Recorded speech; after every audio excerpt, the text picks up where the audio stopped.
Now, the Republican nomination is over. Trump, of course, dominated. He Donkey Konged everybody, as I knew he would. But the Democratic primary, surprisingly, isn't, to the surprise of a lot of people. Now, of course, Hillary Clinton is already presumptively claiming victory and talking about unifying the party to defeat Donald Trump.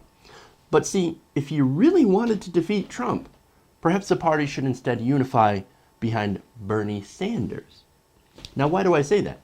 Because once again, there is another new poll out, and you can add it to the list of many others that shows that Bernie Sanders is once again the strongest, most electable candidate when placed against Donald Trump.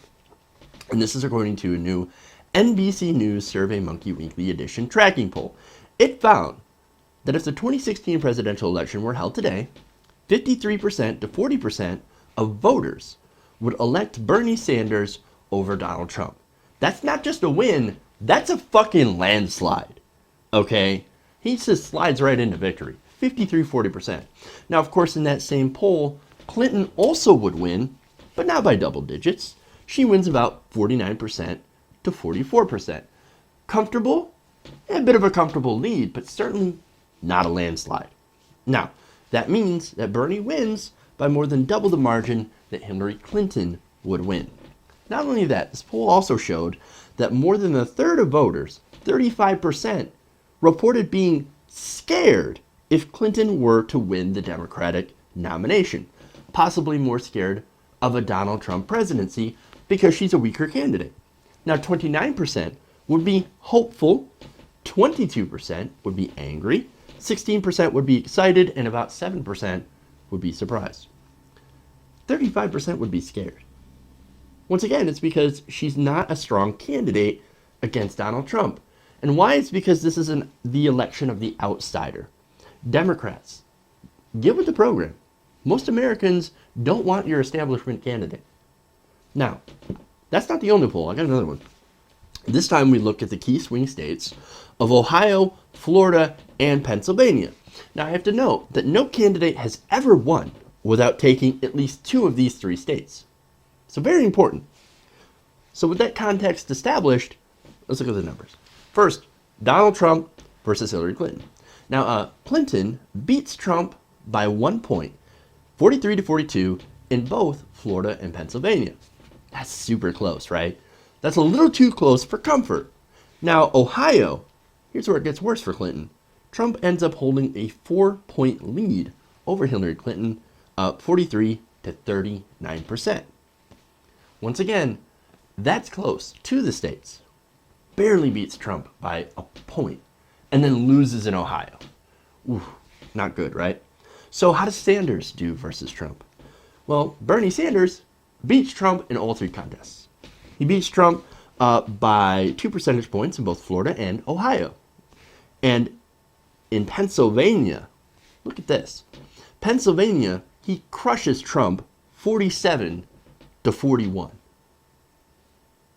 Not bad at all. Not bad at all.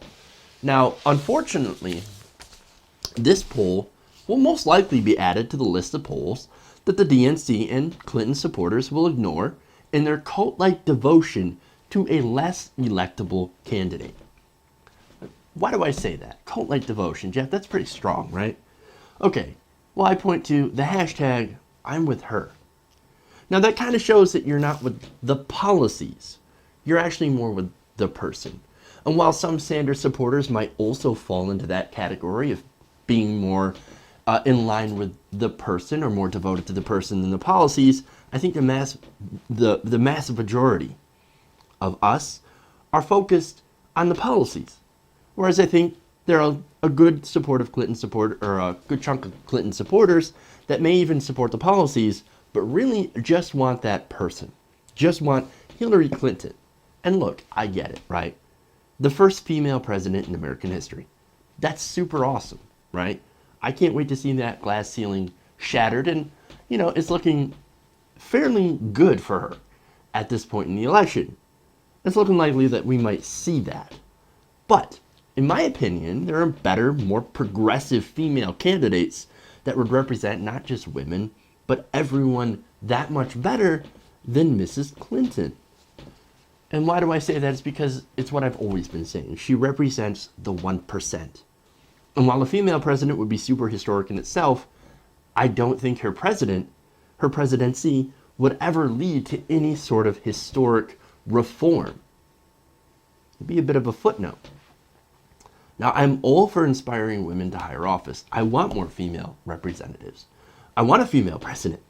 But I also care that women get universal health care, free education, guaranteed maternity leave. You can't argue that those things aren't more important right now, since we don't have them. And if she truly believes in those and fights like hell for those priorities and stands up as an actual progressive, then she'll earn my vote and she'll earn the vote of Sanders supporters. But she doesn't. She's not looking to fight. And that's why she's not inspiring. That's why we're not with her. Because she doesn't fight for those progressive policies. She fights to conserve what we already have and not for bold progress. Now, do you know what we call those types of people who do that? Who fight only to conserve the status quo? We call them conservatives.